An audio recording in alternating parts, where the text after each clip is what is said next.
I thought I was just going to a party my friend promised would be unforgettable. I didn't realize that by the end of that night, I'd be fighting for my freedom, and later, my life. And the worst part? The person who put me there was someone I trusted. I'm a 29-year-old guy, and this all started with a text from my friend Marcus. He invited me to a party he was hosting and hyped it up hard. Said it was going to be legendary.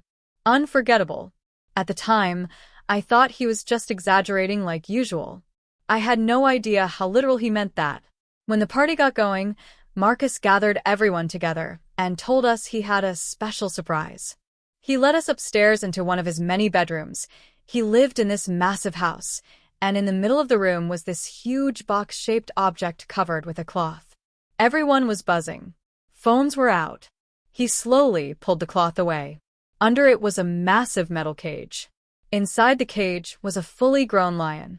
For a split second, the room went dead silent. I remember my stomach dropping. This wasn't cool or edgy or impressive, it was insane. Dangerous. Then, like an idiot, one guy walked up to the cage and stuck his hand near it. That was all it took. The lion swiped, scratched his hand, and suddenly started slamming itself against the bars. That was it for me. I didn't wait around. I turned and left the room immediately. As I was heading downstairs, I heard a scream. Then chaos. People running, yelling, panic everywhere. I bolted out the front door. My car was parked a few blocks away, and I sprinted the entire distance. I didn't stop until I was inside, doors locked, driving away. The whole ride home, I was shaking, replaying it over and over in my head. I kept thinking I could have died in that house. When I got home, I locked every door and just sat there in silence, trying to process what I'd just seen. It felt unreal, like a nightmare you wake up from, but I hadn't woken up. A few days later, the police called me. They said the party had been reported. Someone was injured. They wanted my statement since I'd been seen there. I agreed, figuring I'd tell them what I saw, and that would be it. Then the officer said something that almost made me drop the phone. He told me someone had accused me of bringing the lion to the party. I laughed at first, like actually laughed because it was so absurd. I told him that wasn't possible. I wasn't the host. Marcus was.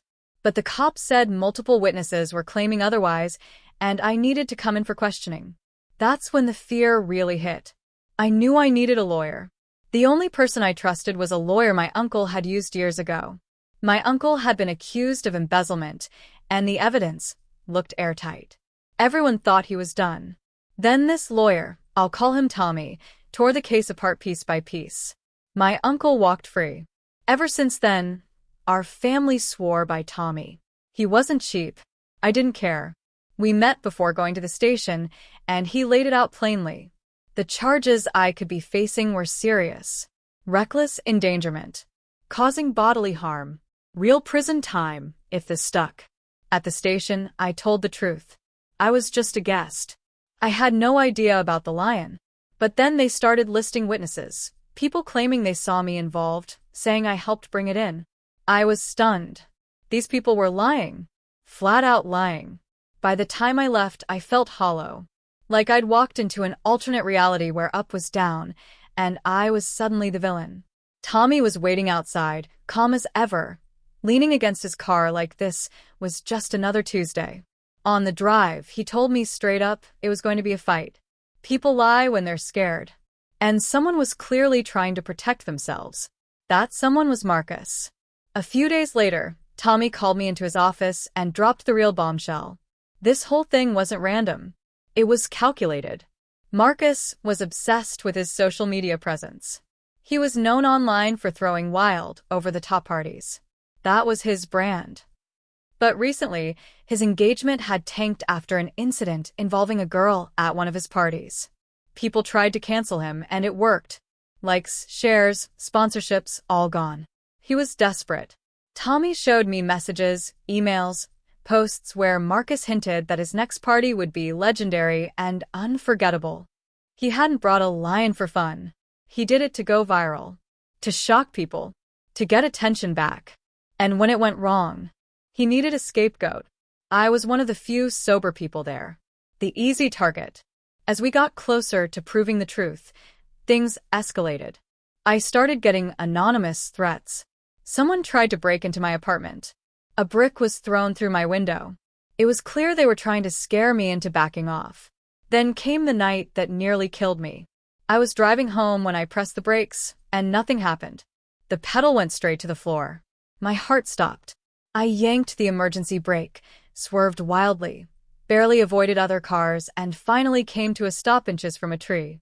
Someone had tampered with my brakes. When I told Tommy, he was furious. He said this wasn't just intimidation anymore. This was attempted murder. We kept pushing. Tommy tracked down the exotic animal dealer Marcus had contacted. No easy task. Eventually, we found him in a rundown warehouse that smelled like decay. When we mentioned Marcus's name, the guy relaxed and told us everything. Marcus had paid a small fortune for the lion weeks before the party. Then we got security footage from a neighbor's doorbell camera, clear video of Marcus leading the lion into his house before the party. That was it. We took everything to the police. This time, they couldn't ignore it. Marcus was arrested. Charges piled up, reckless endangerment, endangering lives, framing me, and more. The charges against me were dropped. Completely. I was free, but shaken. I'd been dragged through hell for something I didn't do, nearly killed because someone wanted internet clout. Marcus? He's looking at serious prison time. I still think about how close I came to losing everything that night. All because I trusted the wrong friend. So tell me, what would you have done if you were in my place? And have you ever been betrayed by someone you thought you knew? I really want to hear your thoughts.